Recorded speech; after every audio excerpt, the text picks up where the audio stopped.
Türkiyənin sabiq Xarici İşlər Naziri, millət vəkili Mövlud Çavuşoğlu'nun qardaşı, iş adamı Aydın Çavuşoğlu'na silahlı hücum olub. Türkiyə mediası xəbər yayıb ki, Aydın Çavuşoğlu'nu ofisində güllələyiblər. 52 yaşlı iş adamı Aydın Çavuşoğlu Antalya rayonundakı ofisində güllə yara salıb. Məlumata görə Aydın Çavuşoğlu'ya məxsus yanacaq doldurma məntəqəsində silah səsləri eşidilib. Hadisədən sonra işçiləri Çavuşoğlu'nu ofisində yaralı vəziyyətə tapıblar. Məlumatdan sonra əraziyə səhiyyə və təhlükəsizlik qrupları göndərilib.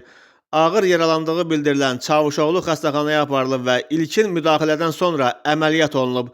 Aydın Çavuşoğlu'nun səhhəti kritik olaraq qalır. Təhlükəsizlik qüvvələri hadisənin baş verdiyi ofis və yanacaq doldurma məntəqəsində araşdırma aparır. Qeyd edək ki, Aydın Çavuşoğlu Türkiyənin keçmiş Xarici İşlər Naziri, hakim AK Partiya Antalya millət vəkili Mövlud Çavuşoğlu ilə Alanya Spor Klubunun prezidenti Həsən Çavuşoğlu'nun qardaşıdır.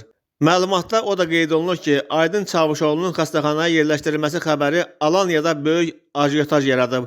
Onun qohumları və çoxsaylı vətəndaşlar xəstəxanaya axın ediblər. Gecə saatlarında xəstəxananın ətrafında böyük insan izdihamı yaranıb və polis qrupları tərəfindən ərazidə geniş təhlükəsizlik tədbirləri görülüb.